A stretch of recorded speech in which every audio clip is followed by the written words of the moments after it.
तर आज आपण ना अगदी सोप्या पद्धतीने सिंपल पद्धतीने टिफिनसाठी किंवा रात्रीच्या जेवणासाठी सुकी भाजी म्हणून मस्त अशी बटाट्याची उकडलेल्या बटाट्याची पिवळी भाजी करणार आहे। ही भाजी घरोघरी बनली जाते। खूप सोपी पद्धत आहे बनवायची, खायला मात्र खूप टेस्टी लागते। पुरीसोबत, भातासोबत, भाकरीसोबत खूप छान लागते। बनवायला मात्र खूप सोपी आहे। तर बघू शकता खूप छान प्रकारे अशी ही सिंपल पद्धतीची बटाट्याची भाजी बनवलेली आहे।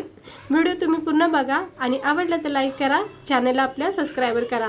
तर इकडे मी मस्तपैकी बटाटे उकडून घेतले, स्वच्छ धुवून उकडून आणि मग कट केलेले आहेत। पाहू शकता जास्त गाळ करायचं नाही, थोडासा याच्यामध्ये कच्चापणा ठेवायचा आहे, म्हणजे अगदीच गाळ नाही करायची। तशी गाळ करून केलेल्या बटाट्याची भाजी सुद्धा बनली जाते, पण अशा फोडीची भाजी बनवायची असेल ना तर जास्त गाळ करू नका। तर बटाटे कट करून ठेवलेत। त्यानंतर इकडे बघा एका प्लेटमध्ये कांदा, टमाटर, मिरची, कोथिंबीर असं बारीक चिरून घेतले। याच्या व्यतिरिक्त आपल्याला कुठलंच साहित्य लागणार नाही ना, कुठलं वाटण करायचे, अगदी सिंपल पद्धतीने बनवतो।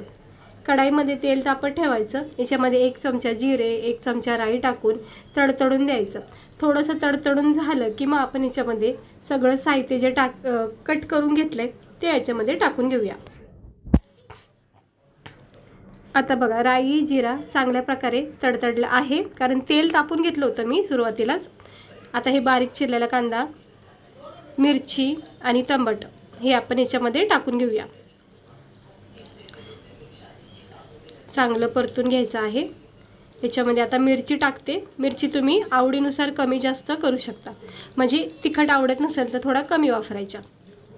तर मला तिखट आवडतं त्यामुळे मी जरा झणझणीत भाजी बनवते ही। तर मिरची, कांदा, राई जिऱ्यासोबत परतून होत आहे। त्यानंतर आता आपण ह्याच्यामध्ये टाकायचं टमाटर। टमाटर मी बारीक छोटं वापरलेलं आहे। हे बघा आता हे सगळं साहित्य जे आहे ना आपल्याला परतून घ्यायचं व्यवस्थित, आणि मग थोडंसं परतून झालं की मग याच्यामध्ये आपल्याला मसाले टाकायचे। तर याच्यामध्ये आपण चवीनुसार मीठ टाकून घेऊया। हे थोडंसं असं परतून झालं की याच्यामध्ये मसाले टाकूया। हे बघा चांगलं आता परतून झालेलं आहे, याचा कच्चापणा दूर झालेला आहे आणि असं चांगलं याला परतून घ्यायचं। कांदा, टमाटर, मिरची, राई जिऱ्यासोबत परतून झाले। याच्यामध्ये चवीनुसार मीठ टाकून घ्यायचं। आता आपण ह्या स्टेजवर ही भाजी तुम्ही लाल मसाल्याची सुद्धा करू शकता, फक्त मिरची स्किप करायची, कांदा टमाटर राई जिऱ्यासोबत परतून घ्यायचं।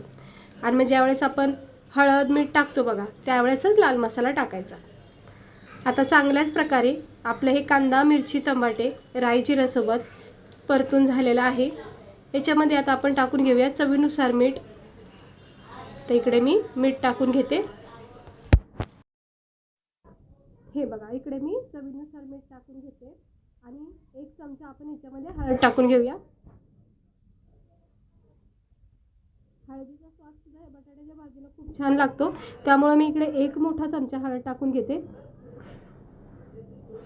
आणि ह्याला चांगला आता मिक्स करून घेऊया कांदा, टमाटा, मिरची सोबत। जो आपल्याला मसाला टाकायचा आहे गरम मसाला, तो नंतरून थोडीशी भाजी झाली की वरून टाकला ना मग त्याची चव इतकी छान लागते भाजीला।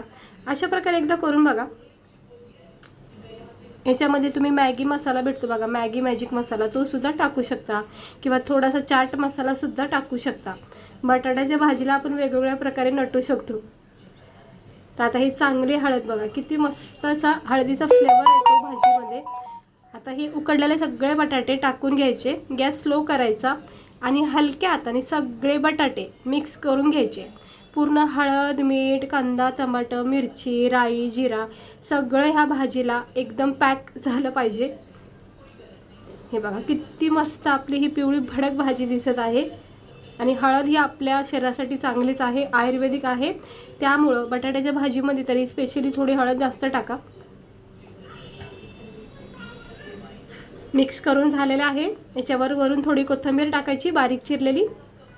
कोथिंबीर शिवाय तर बटाट्याच्या भाजीला रंगत नाही आणि दिसायलाही छान वाटते। याच्यावर झाकण ठेवायचं, लगेच मिक्स नाही करायची, एक वाफ द्यायची आणि मग कोथिंबीरचा पहिला लेयर जो टाकलाय तो आपण याच्यामध्ये मिक्स करून घेऊया। चांगली कोटिंग बसते मग। हे बघा मस्त वाटते बटाट्याची भाजी, आपली झणझणीत तिखट भाजी बनवली बरं का मी। आता परत एकदा झाकण ठेवायचं आणि आता एक वाफ झाली, कोथिंबीर मिक्स करून झालं की मग याच्यामध्ये आपण गरम मसाला टाकणार आहोत. आता हे वरून मसाला टाकल्यामुळं बघा वरच्यावर याचा इतका स्वाद बसतो ना, खाता वेळेस मस्त वाटतो. तुम्ही चाट मसाला सुद्धा इथं थोडा टाकू शकता किंवा अर्धा किंवा थोडासा असं लिंबू वरून पिळू शकता. चला आता हे मसाला टाकून मिक्स झालेला आहे. मॅगी मॅजिक मसाला टाकता तर अप्रतिम चव येते. अजूनही दुसरी लेअरसुद्धा कोथिंबीरची टाकून घेतली आणि आता परत एक वाफ द्यायची. परफेक्ट भाजी तयार आहे खाण्यासाठी. तर तुम्हाला मी दाखवते. हे बघा आता हे मिक्स करून घेऊया भाजी आपली सगळी. आणि बटाट्याची भाजी बघा किती सुंदर दिसत आहे, अगदी मस्त झाली. हाय तर बघायला सिम्पलच पण दिसायला किती छान आहे आणि खायला पण मात्र चांगलीच आहे. आता ह्या वाफा ज्या उरल्यात ना त्याच्यामध्ये ही भाजी आपली स्टीम होते. आणि हे बघा आता भाजी आपली बऱ्याचपैकी थंड झाली, थोड्याशा वाफा राहिल्यात. हे बघा गरमागरम बटाट्याची पिवळी सुक्की भाजी तयार आहे खाण्यासाठी. गरमागरमच आपण याला प्लेटमध्ये सर्व करूया. हे बघा किती छान अशी मसाल्याला प्रत्येक बटाट्याची कोट झालेली आहे. खायला चव लागते, वरून मसाला टाकल्यामुळं अप्रतिम चव येते. आता मी ही काढून घेते प्लेटवर. तर गरमागरम असं प्लेट सर्व करायचं आणि गरमागरम असं बटाट्याची भाजी खायची. पुऱ्या जर काढल्या ना तर अप्रतिमच बेत बनून जाईल. चपात्यापेक्षा ना पुरीसोबत ही भाजी इतकी भारी लागते. मी स्वतः सणासुदीच्या वेळेस ना अशी सिंपल भाजी बनवते बटाट्याची आणि पुऱ्यासोबत, इतकी छान वाटते खायला. पुऱ्याचा बेत करत असताना तर ही भाजी तर नक्की ट्राय करून बघा. हॉटेलमध्ये सुद्धा आपल्याला पुरी भाजी ऑर्डर केली की अशी भाजी हमखास बघायला भेटते. तर ही सिंपल सोपी पद्धत दाखवली मी तुम्हाला भाजीची बटाट्याची. पुऱ्यासोबत खाऊ शकता, भाकरीसोबत पण अप्रतिम लागते, पोळ्यासोबत छान आहे. टिफिनला रात्रीच्या जेवणासाठी सुक्की भाजी म्हणून करू शकता, मुलांना टिफिनला देऊ शकता. फक्त मिरची वगैरे कमी टाकायची. तर पाहू शकता मस्त झालेली आहे भाजी. याच्यावर थोडंसं लिंबू पिळून खाल्लं ना मस्त वाटते किंवा चाट मसाला. तर आता मी गरमागरम खाऊन घेणार आहे. चपात्या केलेल्या आहेत आणि तुम्हाला आवडली असेल तर लगेच झटकीपट ही भाजी करून बघा आणि पुऱ्यासोबत नक्की खाऊन बघा. आणि टिफिनला काही सुचलं नाही ना तर 2-3 बटाट्याची भाजी झटकीपट बनवू शकता. कशी वाटली तुम्हाला रेसिपी? व्हिडिओ आवडला तर लाईक करा, चॅनल आपल्या सबस्क्राईबर करा. स्वस्त राहा, मस्त राहा आणि काळजी